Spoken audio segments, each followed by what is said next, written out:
जय हिंद दोस्तों, welcome to ज्योतिर्मय। दोस्तों, आज हम स्वागत करेंगे हमारे आदरणीय ओंकार चौधरी सर का। सर, आपका बहुत बहुत शुक्रिया जो आपने अपने टाइम दिया सर। बहुत धन्यवाद आपका सर। Thank you.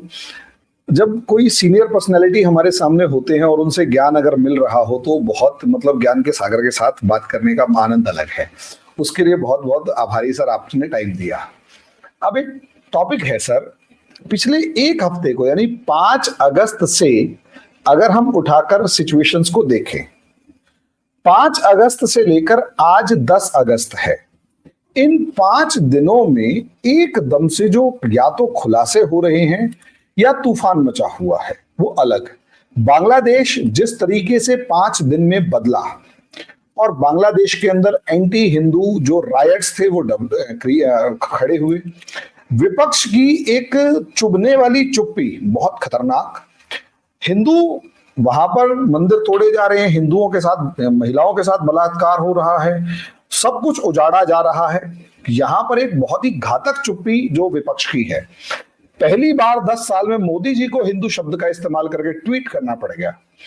अब ठीक है सर, यूनाइटेड नेशंस तक ने कहा कि हिंदुओं के साथ अत्याचार हो रहा है। न्यूयॉर्क की जो हिंदू कम्युनिटी है उसने प्रोटेस्ट की, लेकिन हमारा विपक्ष चुप था। ऐसे में खबर आती है कि राहुल गांधी जी लंदन, और बांग्लादेश के एक पत्रकार इसको एक्सपोज करते हैं कि राहुल गांधी लंदन में एक जमात इस्लामी के लीडर से मिले थे। अब लंदन तो राहुल गांधी गए थे, फर्स्ट सेशन जो वो शपथ ग्रहण हुआ था उसके बाद, और वो 22 अगस्त से शायद एक दिन पहले ही आए थे। 21 या 22 अगस्त को रात को आते हुए दिखाई दिए थे और थे वो लंदन में। अब वो मिलके आए हैं, उसके जस्ट 15 दिन के बाद एक सरकार, पूरा देश के अंदर बवाल मच जाता है और हिंदुओं के ऊपर जो हमले होते हैं वो बहुत ऑर्गेनाइज्ड मैनर में होते हैं। और उसके बाद जो धार्मिक मामलों का मंत्री बनाया जाता है वो भी एक ऐसा कंट्रोवर्शियल, जिसके ऊपर खुद ही आरोप है कि वो या तो कन्वर्जन करवा रहा होता है या हिंदुओं को मरवा रहा होता है बांग्लादेश में। जब ये सब चीजें चल रही हैं और हिंदुस्तान एक अजीब से दबाव में है, ऐसे में हिंडनबर्ग का एक ट्वीट आता है, something big is coming India. Sir, ये हो क्या रहा है? कौन सी गेम है इंडिया के खिलाफ? क्योंकि कभी पुतिन कह रहे हैं कि मोदी के खिलाफ जी षड्यंत्र था, और जो जनवरी से बांग्लादेश के अंदर भी एक उठापटक की गुंजाइश थी। सर, आपका तजर्बा इसमें क्या कहता है? सबसे पहले तो आपका धन्यवाद, आपने मुझे याद किया। आपके सभी दर्शकों को भी मेरा नमस्कार। देखिए, ये कोई नई बात तो है नहीं जो कुछ इस समय हम घटते हुए देख रहे हैं। खालिदा जिया के समय में जिस तरीके से पाकिस्तान का, आईएसआई का, जमात इस्लामी का बांग्लादेश में वर्चस्व रहा और जिस तरह का रवैया उनका वहाँ के अल्पसंख्यकों, खास तौर से हिंदुओं के प्रति रहा है, वो भी हम आप सब जानते हैं। और ऐसा नहीं है, पूरी दुनिया जानती है। आपने एक बहुत महत्वपूर्ण बात कही है कि जिस तरह की घटनाएं ये घट रही हैं, 270 से ज़्यादा वारदातें हो चुकी हैं। वहाँ हिंदुओं के धर्म स्थलों, उनके घरों, उनके प्रतिष्ठानों, इन सब पर जो अटैक हुए हैं, और सैकड़ों लोगों की बलि अब तक ये ले चुके हैं, मारे जा चुके हैं। हिंदू महिलाओं को उठाया जा रहा है, उनके रेप किए जा रहे हैं, क्रूरता की, बर्बरता की सारी हदें लांघी जा रही हैं। और यूएन ने कहा कि वहाँ ये हुआ। मोहम्मद यूनुस जो कार्यकारी बनाए गए हैं, उन्होंने भी स्वीकार किया कि हाँ, हिंदुओं पर अटैक हो रहे हैं। शेख हसीना के बेटे सजीब वाजिद जोए ने भी कहा कि हिंदुओं को निशाना बनाया जा रहा है। और बंगाल के बॉर्डर पर जो लोग आए हैं क्योंकि वहाँ पर किसी तरह की कोई बाधा नहीं लगाई गई है उनको रोकने के लिए, तो वो एक नदी है, वहाँ से होते हुए भारत की सीमा में प्रवेश किए और उन सब लोगों ने भी वहाँ की पूरी व्यथा कथा सुनाई है। अब अगर राहुल गांधी को या उनकी पूरी जमात को, जिसको मैं इकोसिस्टम कहता हूँ, जो लुटियन जोन का मीडिया के नाम से भी कुख्यात है, उनको अगर ये सब नहीं दिखाई दे रहा है, तो वो एक कहावत है ना हरि मोहन जी के जो सोया हुआ हो उसको तो जगाया जा सकता है, पर जो सोने का नाटक कर रहा हो उसको कौन जगा सकता है? तो इन लोगों को लगता है कि अगर हम वहाँ हिंदुओं पर हो रहे अत्याचारों पर ज़बान खोलेंगे, तो कहीं ऐसा ना हो कि जो हमारा वोट बैंक है वो नाराज़ हो जाए। तो ये लोग जिस तरह का रुख और रवैया अपनाए हुए हैं, ये इनका नया नहीं है। हम बांग्लादेश पर तो बात कर ही रहे हैं। अयोध्या के भदरसा में जिस तरह की घटना हुई, जिसमें वहाँ के समाजवादी पार्टी के एक नगर अध्यक्ष मोईद खान का नाम आया और उसके खिलाफ एफआईआर भी दर्ज हुई, उसको गिरफ्तार भी किया गया। इसके बावजूद अखिलेश यादव का उसको समाजवादी पार्टी के नगर अध्यक्ष पद से नहीं हटाना और डीएनए टेस्ट की मांग करने लगना और पूरी कांग्रेस, पूरी इनकी इंडी अलायंस के घटक दल सारे के सारे एकदम जिस तरीके से चुप्पी साध गए हैं, इससे इसके बाद भी क्या हमें कुछ कहने की ज़रूरत है या लोगों को समझाने की ज़रूरत है कि ये लोग एक्चुअल में किस तरह की राजनीति कर रहे हैं? बाकी चीज़ों पर जाने से पहले जो आपने हिंडनबर्ग के ट्वीट की चर्चा की है, तो मैं ठीक है, हिंडनबर्ग के पहले भी कारनामे दुनिया के अलग-अलग देश भुगत चुके हैं, जान चुके हैं। वो शॉर्ट सेलर एक पूरी कंपनी है और वो क्या खेल करती रही है पूरी दुनिया में, पहले लोग नहीं जानते थे, अब तो कम से कम जान चुके हैं।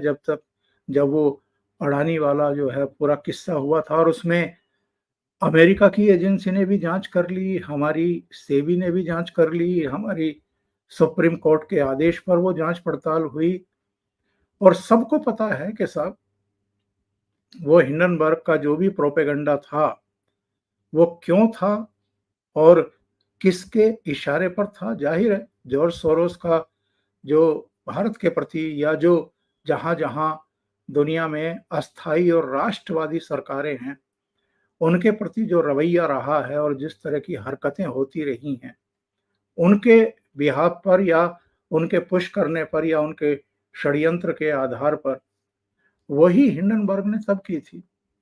एक तो हिंडनबर्ग की विश्वसनीयता अब भारत में लगभग शून्य है और चूँकि वो नेक्ड हो चुका है, चूँकि वो एक्सपोज़ हो चुका है, इसलिए मैं कह रहा हूँ कि हिंडनबर्ग क्या ट्वीट कर रहा है, इस पर तो मुझे लगता है कि ना सरकार गंभीरता से उसको देखेगी और ना ही जो मतलब शेयर मार्केट या कंपनी के मामले, उनमें दिलचस्पी रखने वाले लोग या जो भारत के आम नागरिक हैं, जो बुद्धिजीवी हैं, वो उस पर कोई गंभीरता से चर्चा करेंगे या उस पर विश्वास करेंगे।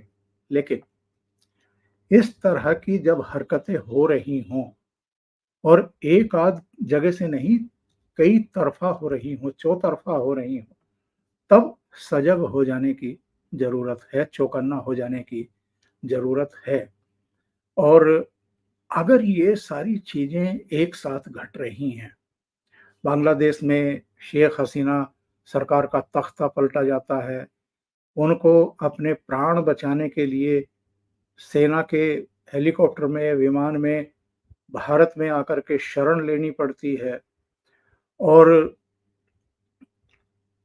उसके बाद वहाँ जिस तरह की हिंसा शुरू होती है और टारगेटेड हिंसा शुरू होती है, मतलब हिंदुओं को ही, उनके धर्म स्थलों को ही निशाना बनाया जाता है, उनके प्रतिष्ठानों को ही निशाना बनाया जाता है, उनके घरों में ही लूट-पाट होती है और हिंदुओं के साथ-साथ जिस तरीके से वहाँ पर प्रधानमंत्री आवास में हमने लोगों को लूट-पाट करते हुए देखा, एक चिड़ियाघर में जिस तरीके से अ, मासूम जानवरों को मारते हुए देखा, पकड़ते हुए देखा। कई बार तो लगता है कि ये सब वहशी दरिंदे हैं। इंसान के रूप में ज़रूर हैं, लेकिन ये तो उन जानवरों से भी गए गुज़रे हैं, जिनके पीछे ये भाग करके उनको पकड़ करके मार रहे थे। और 75 साल की हैं शेख हसीना। उनके अंग वस्त्र, अंतर वस्त्र जिस तरीके से कैमरों के ऊपर लहराए गए, इससे ज्यादा शर्मनाक बात किसी कौम के लिए, किसी देश के लिए और किसी मजहब को मानने वाले लोगों के लिए हो ही नहीं सकती। और एक सवाल जो पूछा ही जाना चाहिए कि क्या इस्लाम इस बात की इजाजत देता है कि साहब आप कहीं लूटपाट करें, वहां से आप सामान उठा करके ले जाएं? और अगर इस्लाम इस तरह की इजाजत आपको नहीं दे रहा है, तो फिर क्या ये सब हराम नहीं है जो कुछ वहां हमने होते हुए देखा है? शेख हसीना के बेटे के इधर कुछ बयान आए हैं। उन्होंने ये कहा है कि साहब, एक तो हम प्रधानमंत्री नरेंद्र मोदी के आभारी हैं कि उन्होंने बहुत शॉर्ट टाइम में हमारी माँ को भारत में आने और यहाँ रहने की इजाजत दी। उन्होंने कहा कि और ये एक तरीके से खुलासा उनकी तरफ से हुआ कि जब तक बांग्लादेश में चुनाव नहीं हो जाएंगे, नहीं निपट जाएंगे, तब तक वो भारत में ही रहेंगी। इसके बाद आगे का फैसला होगा। दूसरे, इन्हीं सजीव वाजेद जॉय का पहले बयान आया था कि जितनी सेवा उन्होंने करनी थी वो बांग्लादेश की कर चुकी। अब 75 साल की उम्र है, दुनिया के किसी भी हिस्से में रह लेंगी, परिवार के सदस्य दुनिया के कई देशों में रहते हैं, वहां वो अपना बाकी का जीवन गुजारेंगी। अब वो सक्रिय राजनीति में नहीं लौटेंगी। और जो कुछ प्रधानमंत्री आवास में हुआ, जिस तरह का वातावरण बनाया गया पूरे देश में उनके खिलाफ, और जाहिर है इसके पीछे आईएसआई पाकिस्तान, मिलिट्री वहां की, और जमात इस्लामी और बीएनपी वगैरह, इन सब का नेक्सस था जिन्होंने तख्ता पलटने में अहम भूमिका निभाई। और मैं तो बांग्लादेश की सेना को भी कटघरे में खड़ा करता हूं। अगर सेना चाहती तो जो ये प्रदर्शनकारी थे, जो तथाकथित आंदोलनकारी थे, जो एक्चुअल में हिंसा कर रहे थे, उनको जगह जगह रोका जा सकता था, लेकिन नहीं रोका गया। उनको प्रधानमंत्री आवास तक आने दिया गया और उसके बाद उनको हेलीकॉप्टर में, विमान में बैठा करके भारत के लिए निकाल दिया गया। तो ये दो सूचनाएं उनकी तरफ से आई हैं। एक ये कि जब तक चुनाव नहीं निपट जाएंगे तब तक शेख हसीना यहाँ रहेंगी भारत में। दूसरे, अवामी लीग जो इनकी पार्टी है वो अब चुनाव का हिस्सा होंगी, यानी चुनाव में भाग लेंगी। तो ये दोनों चीजें अहम हैं। अब आते हैं उस पॉइंट पर जो वहां की एक कट्टरवादी पार्टी के नेता से राहुल गांधी की मुलाकात हुई लंदन में, जिसका खुलासा ब्लेड्स के एडिटर ने किया है। अभी इसकी पुष्टि हो जाने दीजिए। अगर मुलाकातें हुई हैं, और एक सूचना ये भी आ रही है कि वो अवामी लीग के भी किसी नेता से मिले थे और बीएनपी के भी किसी लीडर से मिले थे। अब दावा तो ये किया जा रहा है कि वहां पर ये एक ब्लूप्रिंट तैयार किया गया था। तो जिनके बारे में ये बात कही जा रही है कि उन्होंने वहां बैठ करके साजिश रची और जिसमें राहुल गांधी भी शामिल थे, तो क्या वो इतने सक्षम थे कि वो बांग्लादेश को हिंसा की आग में झोंक दें, या उनका इतना प्रभाव था सेना पर और जमाते इस्लामी पर और दूसरे तमाम जितने इदारे हैं उन पर कि वो शेख हसीना को भागने के लिए मजबूर कर दें? ये अपने आप में जांच का विषय है।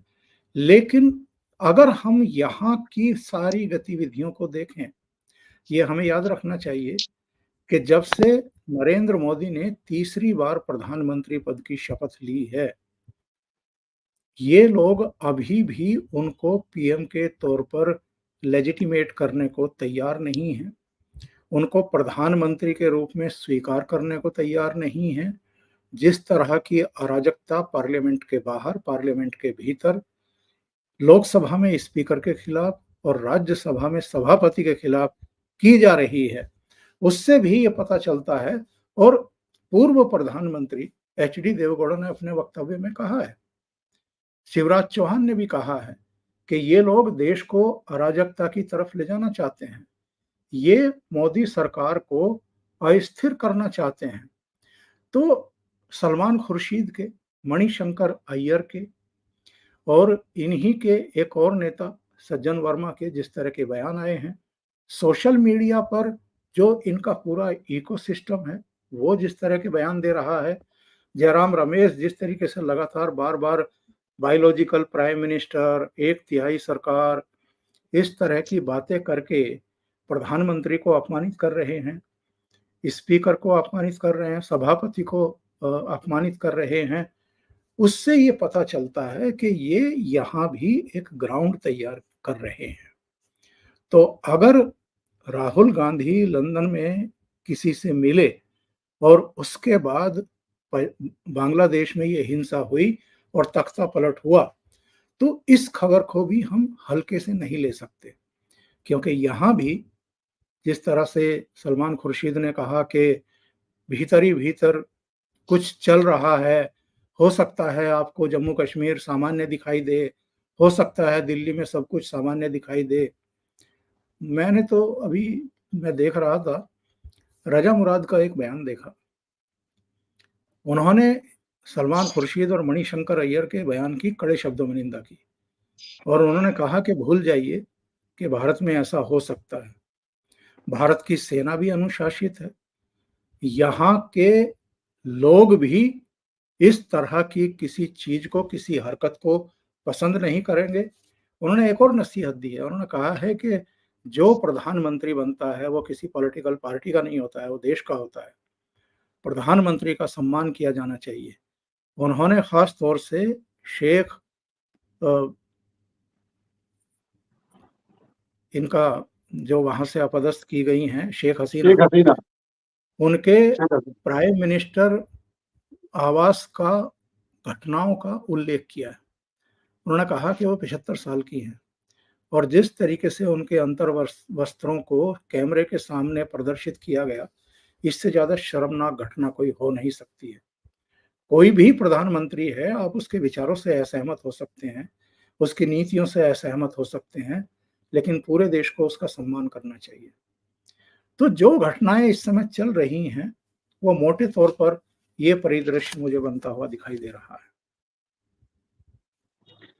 अब सर, अभी हालांकि मैं किसी वजह मतलब पावर कट की वजह से, एक सडन पावर कट है और कुछ नहीं, इस वजह से पूरा नहीं लेकिन अटेंड कर पाया आपको। लेकिन एक क्वेश्चन मेरा अभी भी है, क्या इसके अंदर हम हिंडनबर्ग का पीछे का जॉर्ज सोरोस और जॉर्ज सोरोस के पीछे का एक गहरा राज्य कहें, प्रेत राज्य कहें, डीप स्टेट कहें, इनके खेल नजर आ रहे हैं? क्योंकि एक अलग ही लेवल की जियोपॉलिटिक्स यहां नजर आ रही है। क्योंकि कहीं ऐसा ना हो कि शेख हसीना ने मोदी जी पुतिन से मिलके आए, उसकी वजह से यहां पर शेख हसीना की बलि चढ़ गई। क्या ऐसा हम मान सकते हैं सर? देखिए साहब, ये तो हम पिछले 10 साल से देख रहे हैं ना, और 2013-14 के लोकसभा चुनाव प्रचार में ही प्रधानमंत्री नरेंद्र मोदी ने कह दिया था कि ना तो हम नजरें झुका करके किसी से बात करेंगे और ना ही दूसरे तरीके से बात करेंगे, बल्कि आंखों में आंखें डाल करके बात करेंगे, बराबरी के स्तर पर बात करेंगे। और ऐसा नहीं है कि अमेरिका की गलतफहमी कोई एक आध बार भारत ने और भारत के बदले हुए इस निजाम ने दूर की है। कई बार, कई अवसरों पर, यहाँ तक कि हमारे विदेश मंत्री एस जयशंकर साहब ने भी वॉशिंगटन में बैठ करके, वहां बैठ करके उनकी गलतफहमी दूर की है। उनके विदेश सचिव को टके से जवाब दिए हैं। इसके अलावा यूरोप में भी कई बार प्रेस कॉन्फ्रेंस के समय उन्होंने पूरे यूरोपियन कंट्रीज को खरी खरी सुनाई है कि सारे यूरोप की समस्याएं तो पूरे दुनिया की समस्याएं हैं और पूरी दुनिया की समस्याओं से आपका कुछ लेना देना नहीं है। तो ये सब चीजें अब चलेंगी नहीं। और भारत ने जिस तरीके से G20 समिट का सफल आयोजन किया है और जिस तरीके से अफ्रीकन देश अब मजबूती के साथ प्रधानमंत्री नरेंद्र मोदी के साथ खड़े हुए हैं, और जिस तरीके से हरि मोहन जी पिछले 10 साल में भारत की GDP बढ़ी है, भारत विश्व की 5वीं अर्थव्यवस्था बना है, 2027-28 तक थर्ड लार्जेस्ट इकोनॉमी बनने वाला है। जिस तरीके से हमने दुनिया भर के उन देशों को झटका दिया है जो हमें बहुत बड़ा बाजार मानते हैं और यहाँ अपने उत्पाद को खपाना चाहते हैं, बेचना चाहते हैं, तो अगर हम आत्मनिर्भर भारत की तरफ बढ़ रहे हैं, मेड इन इंडिया और मेक इन इंडिया की के तहत हम अपने अब यहाँ तक कि रक्षा संबंधी 200 यंत्रों का और उपकरणों का हम खुद निर्माण करने लगे हैं और पिछले वित्तीय वर्ष में तो हमने करीब 20-22 हजार करोड़ के रक्षा उत्पाद सप्लाई भी किए हैं, निर्यात भी किया है। ये सब चीजें हैं साहब। और कोवैक्सीन को कैसे भूल सकते हैं हम, जब पूरी दुनिया जो है वो कोविड से त्राही त्राही माम कर रही थी, तब ये फाइजर और चीन की और तमाम जितनी एक लॉबी रहती है हर देश में, यहाँ भी सक्रिय हो गए थे लोग। हमारी जो कोवैक्सीन थी और कोविशील्ड थी उसको लेकर के किस किस तरह के भ्रम फैलाए गए थे, एक अफवाह उड़ाई गई थी। अखिलेश यादव ने तो यहाँ तक कह दिया था ये तो भारतीय जनता पार्टी की कोवैक्सीन है, इसको हम क्यों लगाएंगे। तो जिस तरह का हमारा गैर जिम्मेदार यहाँ का विपक्ष है वो हम सब जानते हैं। तो ऐसे में जबकि रेलवे का हो, हाईवेज का हो, एक्सप्रेसवेज का हो, हवाई अड्डों का हो, यानी जो बुनियादी ढांचा है वो जिस तरीके से पूरी तरीके से बदला हुआ दिखाई दे रहा है और पूरी दुनिया में जिस तरीके से भारत का और प्रधानमंत्री नरेंद्र मोदी की लीडरशिप का लोहा माना जाने लगा है, उसके चलते अब ये मुझे बताने की जरूरत नहीं है कि अमेरिका क्यों खार खाए हुए है या जॉर्ज सोरोस जो प्रधानमंत्री नरेंद्र मोदी को ना 2014 में आने देना चाहते थे ना 2019 में, और 2024 के लिए तो उन्होंने कह दिया था कि इतने करोड़ डॉलर जो है, इतने सैकड़ों हजारों करोड़ डॉलर तो मैं देने का तैयार हूं कि इनको किसी $100 बिलियन। तो साहब ऐसी ताकतों को धता बता करके अगर देश की इस महान जनता ने तीसरी बार भी नरेंद्र मोदी को प्रधानमंत्री बनाया है, तो ये जो देश के भीतर बैठी हुई ताकतें हैं जो पार्लियामेंट के भीतर भी और पार्लियामेंट के बाहर भी रोज हल्ला काटती हैं, रुदन करती हैं, और बाहर बैठी हुई ताकतें भी जो नहीं चाहती कि नरेंद्र मोदी अब दिन की चौथाई घड़ी भी प्रधानमंत्री रहे, तो वो लोग साजिशें तो रचेंगे साहब। सर, यहाँ तक मुझे आपकी बातें सुनकर समझ में आया कि असलियत में ये लड़ाई कहीं बांग्लादेश से या किसी अडानी से अंबानी से नहीं, ये लड़ाई उभरते भारत से लड़ाई है। जो उभरता भारत किसी को पसंद नहीं आ रहा और बहुतों को पसंद नहीं आ रहा, और ये उभरता भारत पिछले 5 साल के अंदर, खासकर 2022 के बाद जिस तरीके से टके सा जवाब देना शुरू किया हमारे डॉक्टर एस जयशंकर ने, उससे साफ तौर पर लगा कि असलियत में ये काबू में आने वाला भारत नहीं है। और इसी वजह से इस उभरते भारत को रोकने की लड़ाई के चलते आस पड़ोस में आग लगाई जा रही है और उसी हिसाब से और भी दूसरी जगह पर सारे षड्यंत्र रचे जा रहे हैं, चाहे वो हिंडनबर्ग के द्वारा फैलाया गया झूठ हो गया, चाहे बांग्लादेश हो गया, चाहे श्रीलंका हो गया, चाहे इनफैक्ट भूटान, नेपाल, सब जगह पर एक चारों तरफ आग लगाई जा रही है। और उम्मीद करते हैं हमारी सक्षम जो नेतृत्व है वो इस चीज को संभाल पाएगा। मैं अपने ऊपर संतुष्ट हूं। सर, एक कंक्लूडिंग रिमार्क की फॉर्म में, भारत सक्षम है? देखिए, भारत ने ये जो क्वाड बनाया गया था ना, जिसमें अमेरिका, भारत, जापान, ऑस्ट्रेलिया 4 देश थे, ये अमेरिका ने क्यों बनाया था? और पुतिन साहब की जो चिंताएं थी वो यही थी ना कि भाई ये चीन को घेरने के लिए बनाया जा रहा है और भारत को इसमें हिस्सेदार नहीं बनना चाहिए। तो अभी क्वाड की एक बैठक थी जिसमें प्रधानमंत्री नरेंद्र मोदी नहीं गए, उसमें एस जयशंकर साहब गए थे। और इसी तरीके से जो अभी एक संघाई समिट हुई थी, वहां भी प्रधानमंत्री नहीं गए, वहां भी उन्होंने एस जयशंकर साहब को भेज दिया। तो देखिए, जब जियोपॉलिटिक्स में कुछ संदेश और संकेत देने होते हैं, तो अमेरिका को भी हमने संदेश और संकेत दिए हैं। जिस घटना का जिक्र आपने शुरू में किया था कि पुतिन साहब से गले मिल करके आए, तो क्या अमेरिका इसलिए तो नहीं चिढ़ा हुआ है या पश्चिमी ताकतें जो हैं वो इसलिए तो भारत में अस्थिरता पैदा नहीं करना चाहती है, भारत के पड़ोस में अस्थिरता पैदा नहीं करना चाहती है। देखिए, अमेरिका के विदेश विभाग के एक अधिकारी का उसी समय एक बयान आया था। उसने कहा था कि साहब, जब हमारे यहाँ नाटो सदस्य देशों की समिट हो रही थी, ठीक उस समय प्रधानमंत्री नरेंद्र मोदी को रूस की मॉस्को की यात्रा नहीं करनी चाहिए थी। तो भारत अब तुमसे पूछ करके कहीं की यात्रा करेगा? प्रधानमंत्री नरेंद्र मोदी ने शपथ लेने के बाद इटली की यात्रा की थी, लेकिन वो एक समिट थी। लेकिन आधिकारिक विदेश यात्रा करने का फैसला उन्होंने रूस का लिया, और ये पूरी दुनिया को मैसेज देने की कोशिश थी कि हाँ ठीक है, हम क्वाड में भी शामिल हैं, हमारे रणनीतिक, सामरिक और दूसरे रिश्ते अमेरिका से भी अच्छे हैं, हम अमेरिका से भी अपनी ज़रूरत के साजो सामान खरीद रहे हैं, हम इजराइल से भी खरीद रहे हैं, हम फ्रांस से भी खरीद रहे हैं, लेकिन अभी भी हमारा सबसे ज़्यादा भरोसा अगर किसी पर है तो वो रूस है। तो भाई, आप अगर मैं वही जो अभी शो शुरू होने से पहले हरियाणा और पश्चिमी उत्तर प्रदेश की बात हो रही थी, तो मैं अगर सीधे-सीधे कहूँ तो भाई हमारा तो ये संदेश है आपके लिए, आपको जो उखाड़ना है उखाड़ लो।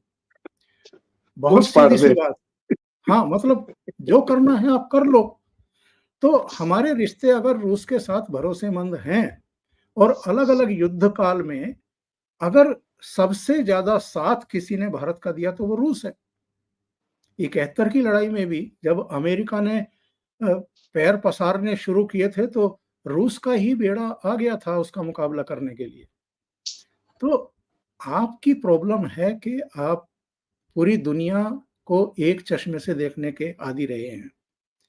भारत के साथ अब ये नहीं चल सकता है। भारत ने चीन को भी जवाब दिया है। आप तो जानते हैं, आप जियोपॉलिटिक्स पर बोलते रहे और बहुत अच्छा बोलते रहे। पूर्वी लद्दाख में इस समय अगर चाइना की तरफ से 50-60 हजार सेना के जवान खड़े हैं तो हमारे भी 70 हजार खड़े हैं। हमारे भी अब राफेल तैनात हो गए हैं, दूसरे सारे साजो सामान वहां। भाई, आप मुझे बताइए, चीन ने पिछले 4 दशक में, 5 दशक में कोई युद्ध लड़ा है क्या? कोई जीता है क्या?